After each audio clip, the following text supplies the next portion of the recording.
There she is. The birthday girl. What are you doing here? 78. It's a good innings. What's the rabbit for? I don't want a rabbit. What am I gonna do with a rabbit? Enjoy yourself yesterday? You turned 70. You throw a party, and you don't invite your baby boy. What the fuck's that all about? You were just a common thief. I can understand stealing, but the moles and the bashings. Who have you been talking to? I read something new about you in the paper every day. Papers are papers. I don't want a son who's a criminal, and that's what you are, Len. The older you get, the worse you get. Ma. And I think what you did to that poor Joy. She was your wife, for God's sake. Fuck you, then. Ah! Happy birthday, you old bitch. Meet Lennie McPherson, Australia's Mr. Big. He was the feared head of Sydney's underworld for over 30 years. You're going to hell, Len McPherson!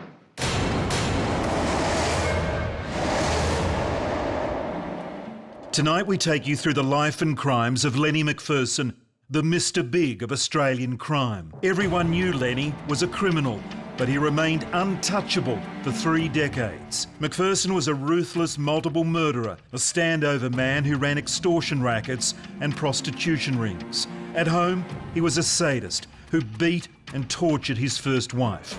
Lennie McPherson stayed at the top of the post-war Sydney crime scene by selling out his friends and enemies to the police. Through dramatised scenes, psychological analysis and interviews, Australian Crime Stories will trace the life of Lennie McPherson from his working class beginnings to the top of the Sydney crime scene. Lennie McPherson was not only just a lifetime criminal, but at the same time, terribly, terribly ruthless. Happy birthday, you old bitch. In the 1960s, anybody who challenged McPherson's empire would end up dead. Everything was done with him on a handshake, never to be fucked around in any way, shape or form. Lennie McPherson was the old school, and if anyone crossed him up, they were dealt with. He was a real upfront bloke. He was cunning as a shithouse rat. Got to go out for a bit. Take care of a little bit of business. If you got in Len McPherson's way, he would kill you. Lennie McPherson was a criminal with no code of honour and no moral compass. He ruled a criminal empire involved in prostitution, gambling, extortion and murder. What is not well known is that the godfather of Australian crime was a key police informant for 40 years. This made him virtually untouchable and gave him the opportunity to conduct his criminal activities without fear of prosecution. He was always referred to as the king of Sydney's underworld. His principal lieutenant was the late Stan Smith. And of course, the other arm to the trio was George Freeman. They're often referred to as the old firm. They controlled a wide variety of criminal activity in Sydney. Lennie McPherson was not only just a lifetime criminal and a Mr. Big, but at the same time, terribly, terribly ruthless. And that's why he rose to the prominence he did. He had no compunction in killing anyone, having them killed, and especially, just bashed up for any sort of insult or anything. If you met him in a public place, he'd basically have everyone scatter. Any member of the public sitting down having a cup of coffee in a cafe or having a drink in a hotel would basically just run for their lives. And it wasn't just that Len was a big, scary guy. I mean, there was that. But he had the foulest mouth. I did work for Len for a while, on and off, doing odd jobs. I never had any trouble whatsoever with Len. He was always good as his word. Of course, they made him out a monster, and blokes who have written books about him, and, so much of it is just so exaggerated, it's a joke. But I often used to say to him, because he'd have me laughing that much, I'd say, I don't ever know how you ever got the tag Mr. Big. You should have been just Mr. Freaking funny, I mean, he was just unbelievable. He was a real card. They break the mold and they made blokes like him, mate, He was a straight shooter. He was a very, and no pun intended, but he was a very, very, very astute businessman. He had connections in the best places, and he had the best connections in the highest places. McPherson ruled Australian crime for over 30 years, feared and admired by friends and enemies. He was a multi-millionaire, but that didn't impress everyone. Lennie McPherson was the black sheep of the family. I think he felt that particularly. And when his mother organised her 70th birthday and didn't invite him, he felt even further isolated from his own clan. You turn 70. You throw a party, and you don't invite your baby boy. What the fuck's that all about? She was unhappy and disappointed with her son. You were just a common thief. I can understand stealing, but the moles and the bashings. Who have you been talking to? And in Lennie's dark view of the world, he would have sought retribution. He would have sought to get back at those people who had harmed him. In this case, his mother. Well, fuck you then!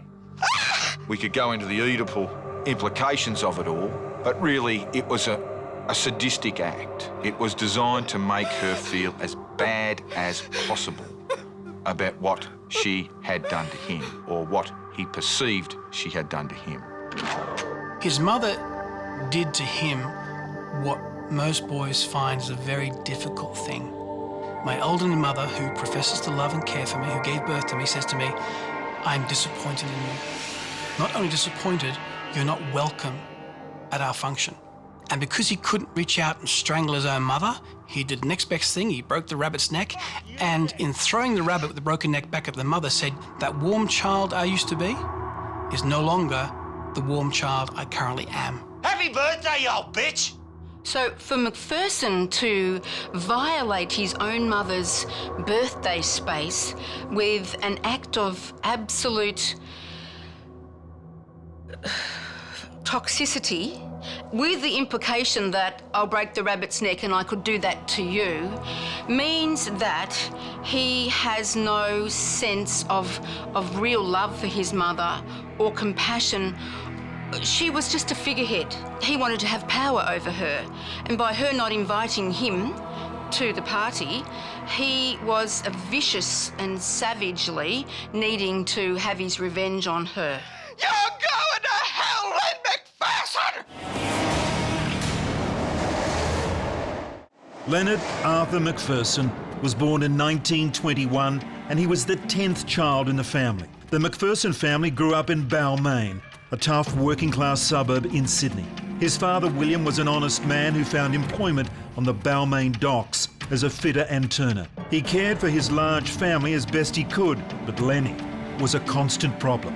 In the 1930s, children could not leave school until they had reached the age of 12, but McPherson left school at just 11 years of age. By that time, he had racked up the first of a string of convictions for property offences. At 14, Lennie McPherson got his first taste of incarceration.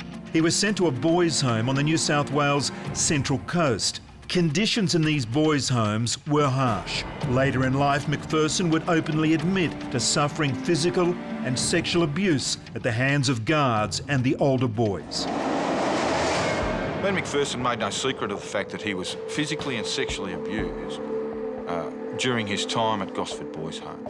He actually told people about this. He made it public knowledge. As to what impact that had on his life in future is anybody's guess.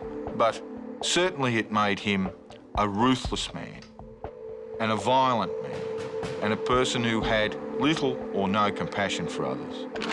Forensic psychologist Stephen Barron believes McPherson never recovered from his time at Gosford Boys' Home. Male authority figures to a boy are about images we aspire to. We want to be like our dads or our grandfathers. When you're betrayed early by an authority figure that you're led to believe is there to care for you, few people get over that sense of betrayal. Many internalize it and become better fathers. Some don't become fathers. Some see authority as a necessary evil, but a small proportion see themselves as being personally betrayed, and few of them very rarely get over it.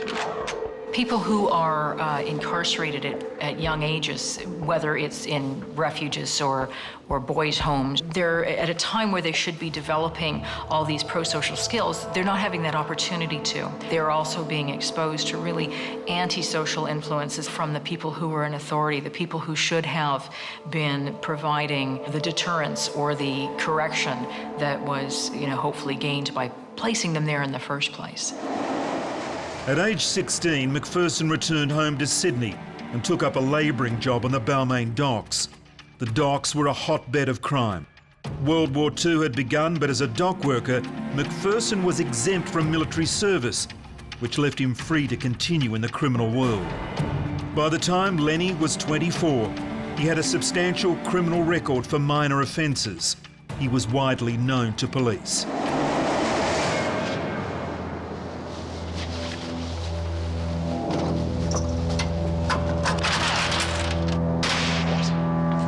Evening, Lennie. Fuck!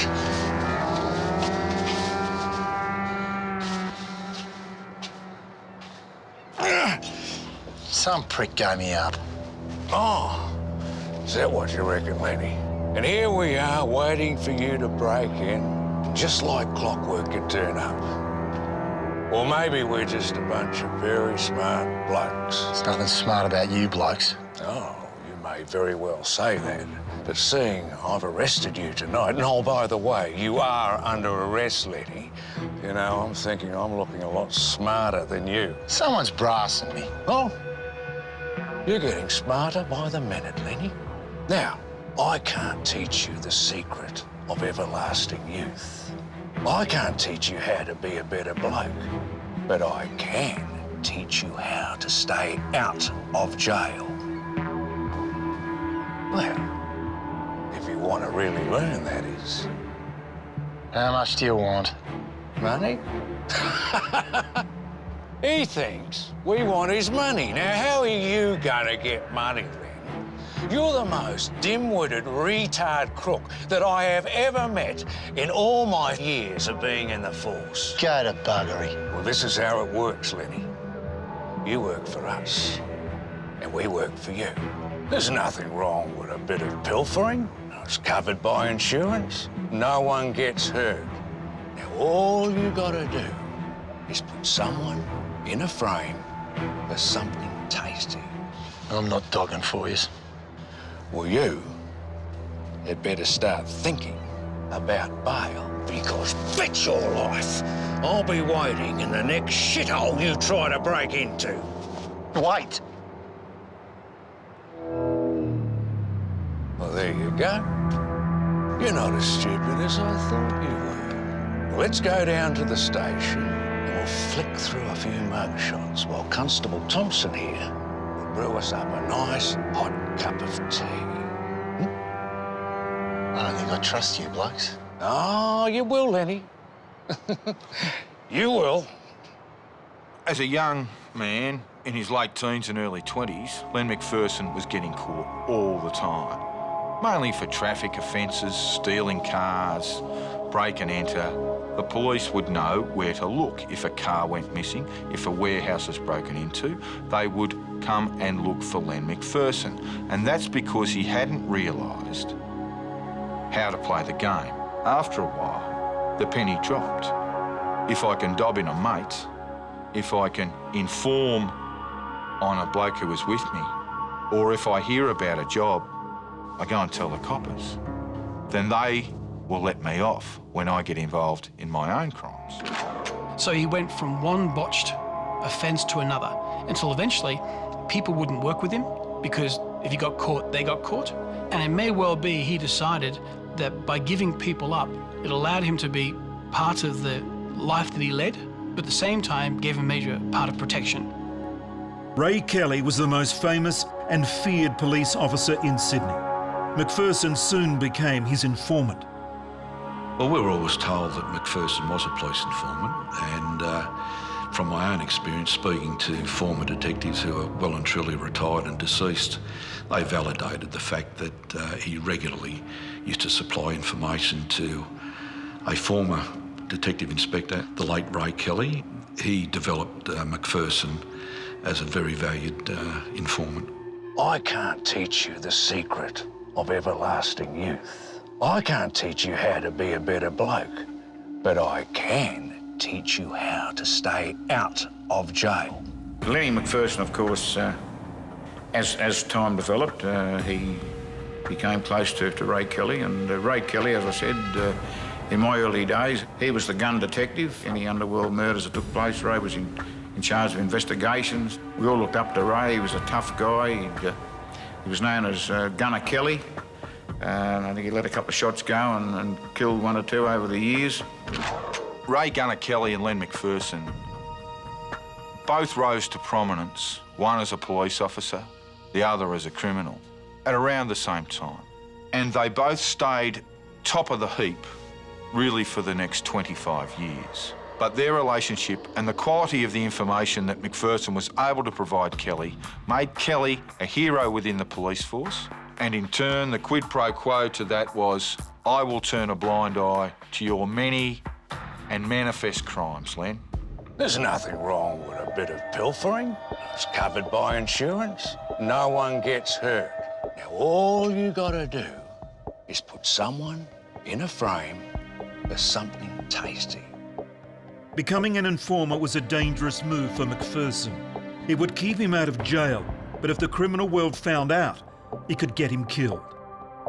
The rule of thumb, the highest rule of the con code was basically don't rat, don't inform, don't tell on. And so for McPherson to go and fly in the face of all the rules, he must have had a great deal of confidence that he wouldn't be going to jail over this, that it would never catch up with him, that there would never be a consequence to that behavior. At the end of the Second World War, McPherson was sent to jail for multiple stolen goods convictions.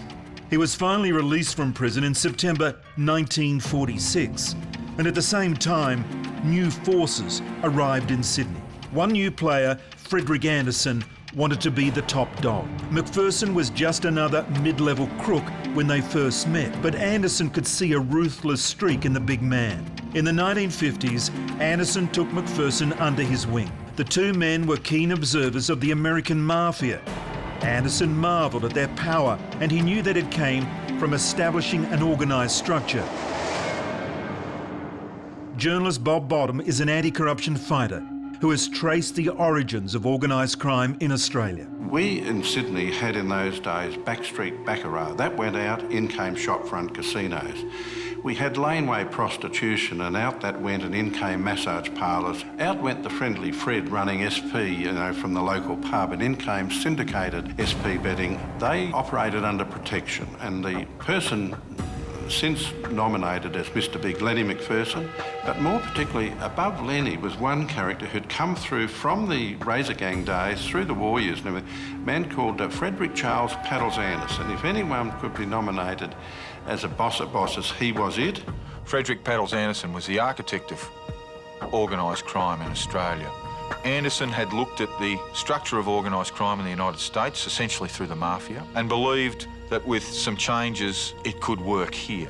The plan was to basically run everything, run every illicit racket, prostitution, gaming, sly grog, and bring it all under one organisation with one man at the top and a number of people running each of these rackets directly below them. McPherson was becoming one of the most powerful men in the Sydney underworld, but at home, things were different. It's often said that McPherson used violence in a calculating way, always to advance his interests. But this was not the case with Dawn Joy, his long-suffering first wife. I was trying to do something special. What do you mean, special? I was trying to do crackling the way you like it. Bugger the crackling! I want my dinner, you stupid woman! Just give it 45 minutes and you'll love it. I could starve to death before then! 45? There's your 45! So what have you been doing all day? Sitting around eating chocolates. What do you think I've been doing?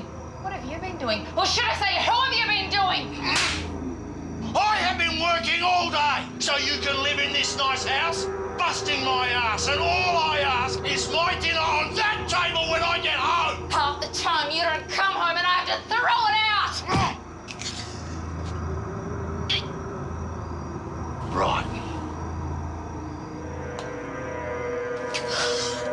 out for a little drive, shall we? Come on. Come on.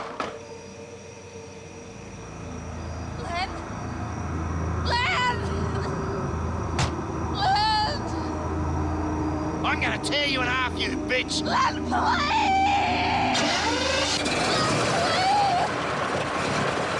Keep it down, McPherson! Fuck! It was a relationship that was really never going to prosper. Joy had really no idea that her husband was a committed criminal. However, in his early 20s, he was sentenced to a 3-year stint in jail. While he was away, he became convinced that she had been unfaithful to him. And for a man like McPherson, with the ego that he had, this was completely unacceptable. What have you been doing? Or should I say, who have you been doing? I have been working all day so you can live in this nice house. He tied one of her legs to a tree, he tied the other to the back of his car, and he threatened essentially to pull her apart. I'm gonna tear you in half, you bitch! Len, please!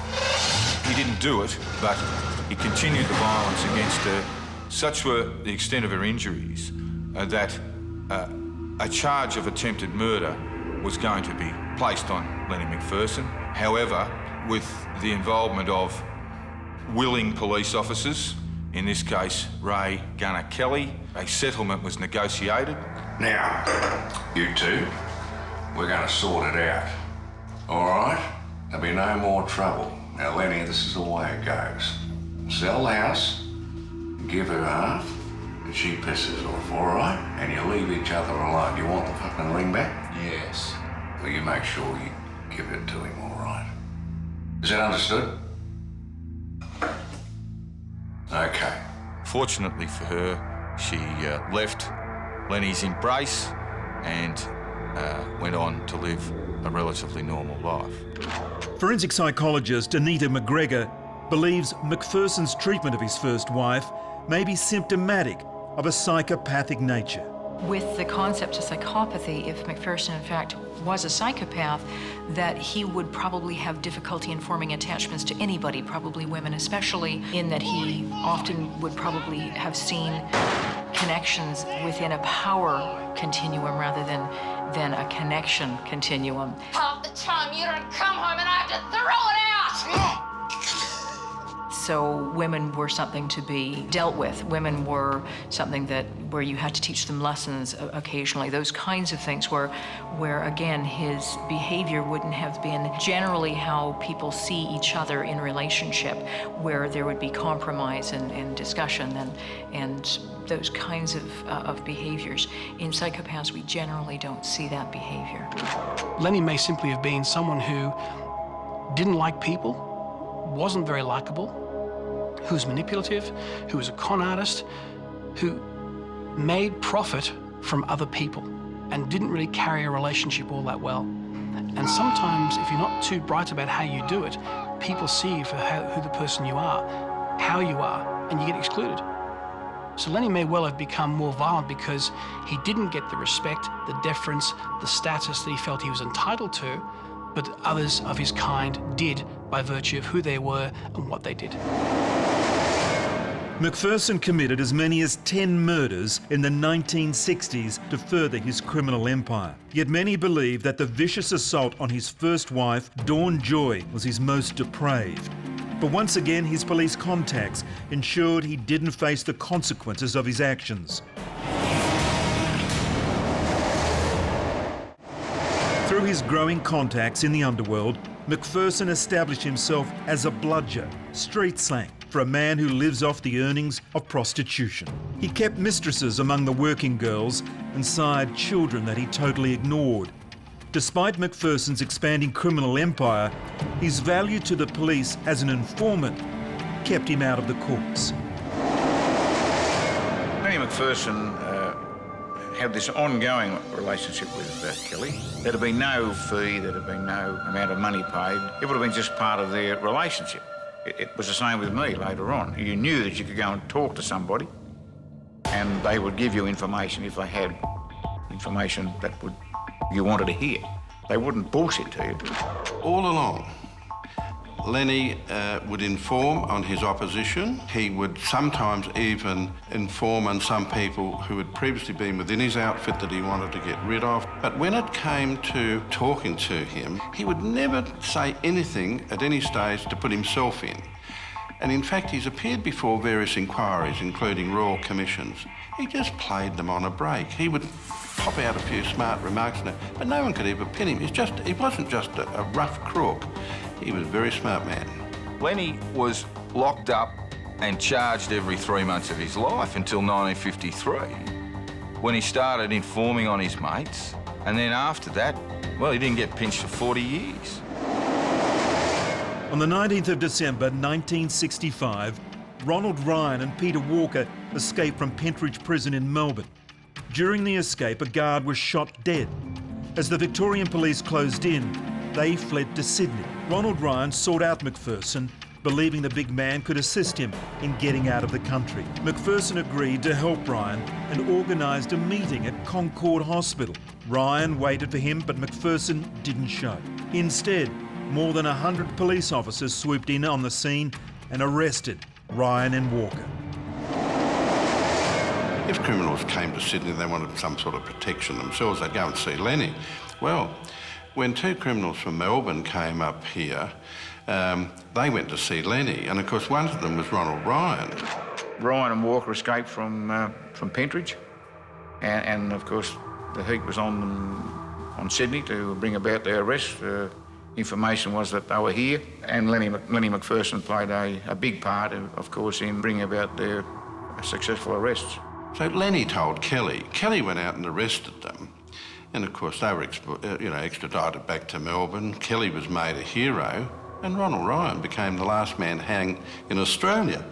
And Lennie wasn't publicly given the credit, but that's the sort of thing he did do. Ronald Ryan was convicted of murdering prison warder George Hodson after an escape bid from Melbourne's Pentridge Prison in December 1965. Ryan was hanged on February the 3rd, 1967, after having his execution postponed twice. McPherson was useful to someone, and that usefulness kept him alive. Because if someone else had shot Ryan, there's a good chance he would simply have disappeared and woken up in concrete shoes somewhere or in pieces at the airport and the beach. So I suspect he was useful. I suspect his currency was sufficient enough that someone wanted him to be kept alive. As a valued source of information to police, Lennie McPherson was given the green light. He could commit his crimes with virtual impunity. His power grew, and he gathered around him a group of violent men who were happy to assist him in his crimes. His mentor Anderson had taught him that those who didn't comply or threatened business had to be eliminated. McPherson's wedding to his second wife Marlene provided him with the ideal opportunity to take out the competition.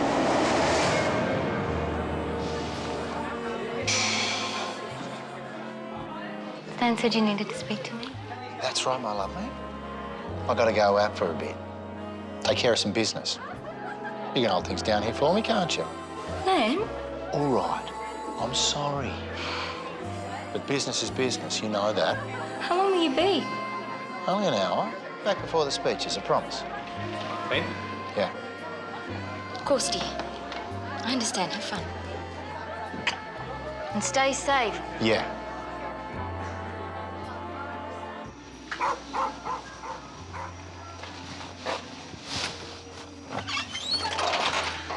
There you go, Len.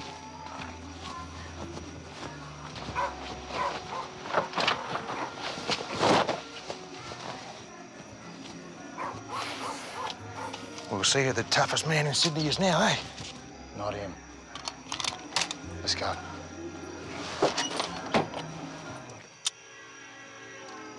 Stupid prick thinking he could hide out with a hooker. Wonder why she gave him up. I don't know. Glad she did, but. Hey, wait up. Is that him? Well, look at that. Looks like we're doing this on the street.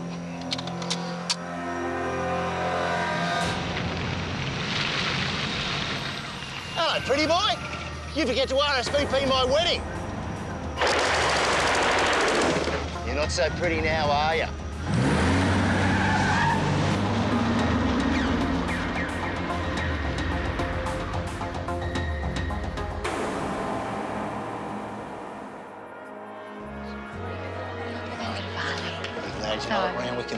See you, boys. Hello, lovey. Do you miss me? Yes. Of course you do. How are you? Thank you so much for coming. McPherson was told, if anyone challenges you, you must strike hard and fast and first. And essentially that's what occurred in the 1960s. In order to secure the prostitution rackets under his name, McPherson had to go out and kill people like Pretty Boy Walker in order to secure his power. I've got to go out for a bit. Take care of some business. You can hold things down here for me, can't you? Len? Well, Lennie McPherson got married for the second time in his 40s. It was only Lennie McPherson would use that opportunity to go and commit a murder. So he and his best man ducked out, grabbed their guns, drove down to the Randwick Motel where Robert, Pretty Boy Walker, was staying. Pretty Boy had put the frighteners on them in respect of their brothels businesses, and Lennie decided they had to make an example of this bloke. You're not so pretty now, are you? Lennie shot him, go back to reception, had a few beers, went on his honeymoon. McPherson's wedding alibi was further helped by the fact that the lead investigator was his old mate, Detective Ray Kelly. As a very young detective, I was sent out to Randwick to work on the murder of a guy named Pretty Boy Robert Walker. We were told, as the investigation went along, in its early stages, that Detective Inspector Kelly would be getting the information from Lennie McPherson, and for some reason that information didn't materialise, and to this day the crime is still unsolved. To the uninitiated, it would seem that human life meant so little to him, he could do this and then go back and simply put on his suit or his jacket or tie and return to his previous happy existence. But think about it differently. Would the police be looking at a man who had just got married, who was at his reception, where everyone could say, no, he's been here the entire time? Would the killing have been simply a clever thing to do? We'll see who the toughest man in Sydney is now, eh? Not him. Let's go. I suspect that Lennie thought it was excellent cover. And I suspect in that case, he would never think that people would suspect him because he just got married. This is a very, very criminal mind. You see, there are no boundaries. There is no respect for institutions like a wedding. So not only was he disrespectful to his wedding, he was able to compartmentalise and go out and commit a ruthless murder, of which obviously was advantaging him in the time. Hello, pretty boy. You forget to RSVP my wedding. It's confounding to us mere normals that anybody would be able to do that. After the murder of Robert Walker, McPherson stepped up his efforts to control the streets of Sydney. One by one, his rivals wound up dead. Standover man Charlie Burke was next to go. He had begun to extort money from clubs under McPherson's control. Another standover man, Robert Steele, was shot and killed. Like Burke, Steele had threatened McPherson's standover rackets. Brothel owner Joe Borg was killed with a car bomb. His death meant McPherson's extortion rackets in the prostitution industry no longer had any competition. While Lennie McPherson didn't personally commit all of these murders, he most certainly ordered them. Well, Lennie McPherson's business empire revolved around threats of violence, standover tactics, whether it was an illegal casino, a leagues club, making money from poker machines, the construction industry. You had to pay Lennie in order to continue on in your business. You're basically paying protection money against Lennie coming around and sorting you out. Sometimes he did the jobs himself. Sometimes he would use people like Stan the Man Smith to help him along the way, a particularly wily character who would have been responsible for the deaths of as many as 15 people in his life. Along with Lennie McPherson at the time, in wiping out opposition and whatnot, was a group that Lennie dominated, but it included Stan the Man Smith, and they really did. Those two in particular murdered their way to the top. Lennie McPherson's major ally was George Freeman. Freeman got his start in the caper from Lennie McPherson.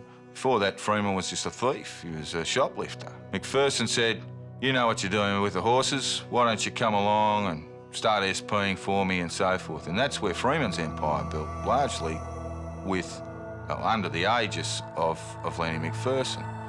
Every time something comes along, they say to him, you know, McPherson, they say, "You know Smith and Freeman."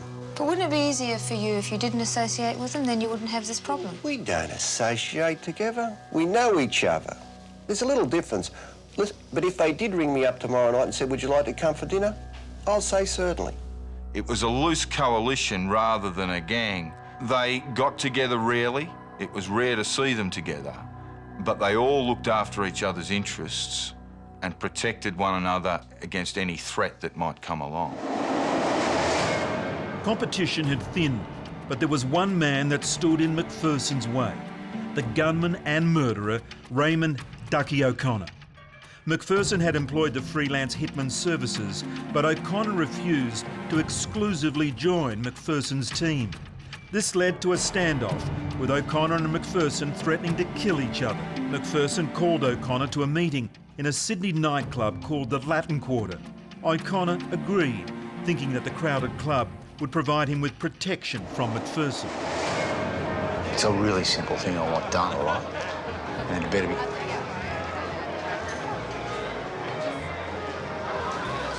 Too bad, Andrew. Quack, quack, quack. Oh, sorry, mate, sorry.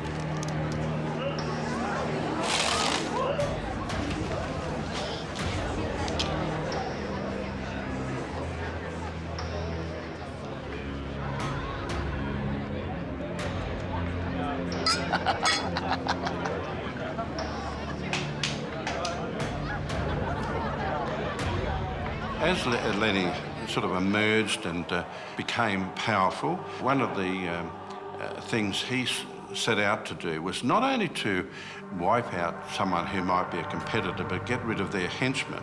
One of the henchmen of those days was a man called Raymond Ducky O'Connor. Ray Ducky O'Connor was a madman, really. I mean, McPherson had fueled his madness by keeping him as an assassin, but they'd fallen out. O'Connor wanted his own slice of McPherson's empire, but McPherson would never let that happen. Ducky O'Connor, Ray O'Connor, he was a ruthless, dangerous, mad individual and who incurred the wrath of his own kind and paid the penalty. A feud between O'Connor and McPherson bubbled away for a while until McPherson called O'Connor into the Latin Quarter nightclub on the basis that they would discuss a peace, try and work something out. We know that Lennie McPherson was there. We know that there were two policemen there. They popped in to obviously just see what was happening in the Latin Quarter. It was always fairly dark in there. I'd been in there many times myself, popping in the same as his other two blokes had. And O'Connor's there with a thick overcoat. He's clearly concealing a weapon. McPherson, my understanding is, was unarmed, but his henchmen weren't. The lights went out at the Latin Quarter for no more than a minute. And of course, Ducky O'Connor was found on the floor dead. Some would say it was murder, foul play. I really believe it was probably justifiable homicide. O'Connor's gun was found afterwards, and it was the gun used in his murder. It was called the fastest gun in town because it had dropped to the floor, and by the time it was picked up by detectives, there wasn't a fingerprint on it. The rumour was one of McPherson's henchmen lifted the gun from O'Connor's pocket, then passed it to McPherson.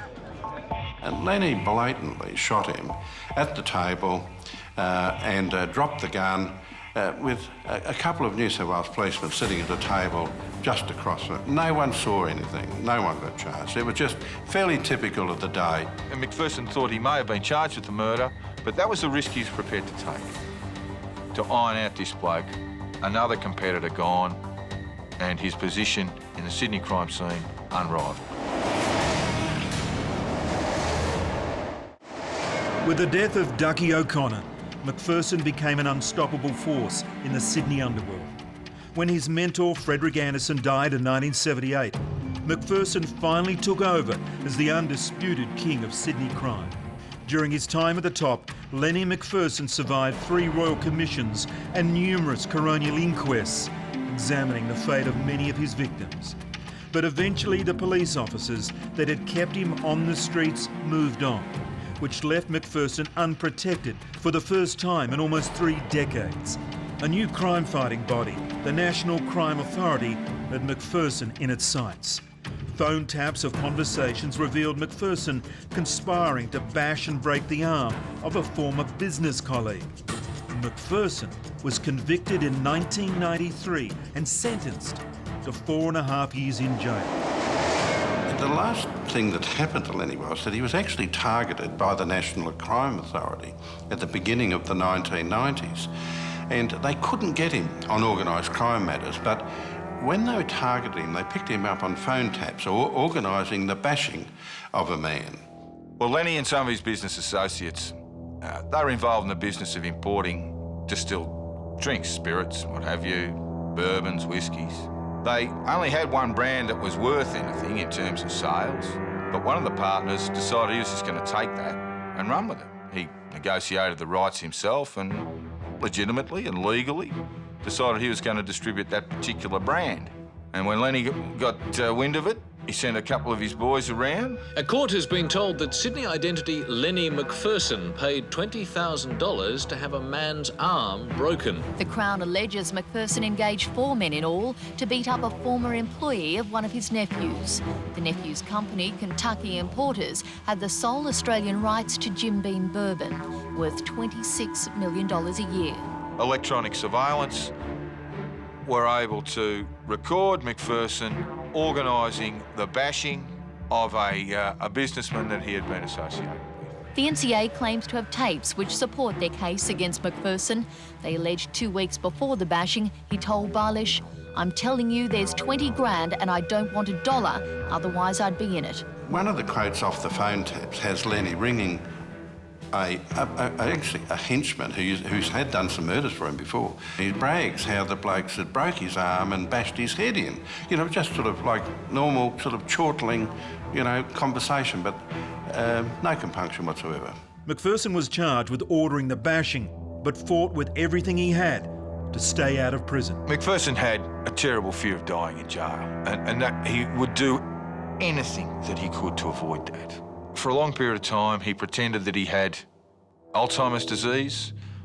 His lawyers would seek appeals on the basis of compassionate grounds.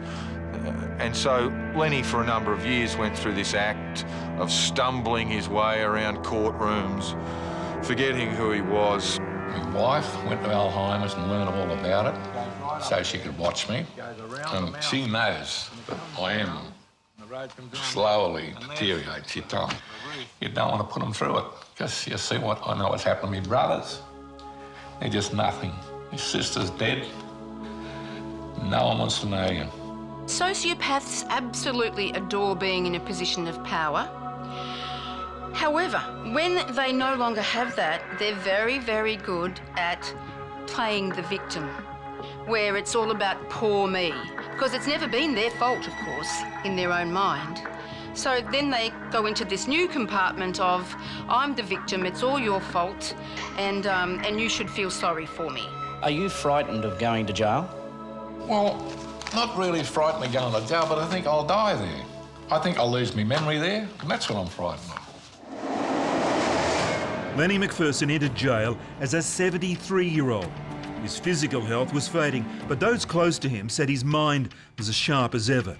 Nevertheless, his lawyers made numerous efforts to have him released on compassionate grounds, saying that McPherson was suffering from Alzheimer's disease.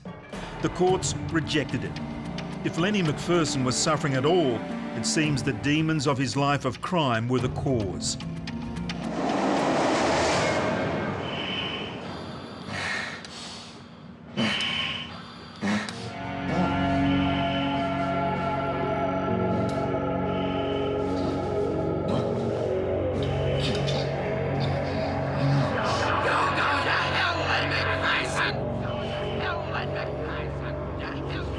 Fizzing to the cops is all you've ever been glad. All you've ever been glad.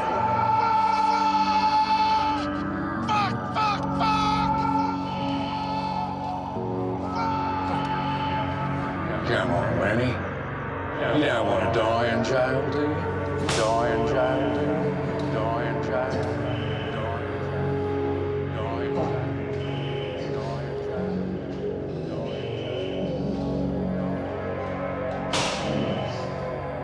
Throughout his final years in prison, he was constantly angry and frustrated because he feared dying in jail.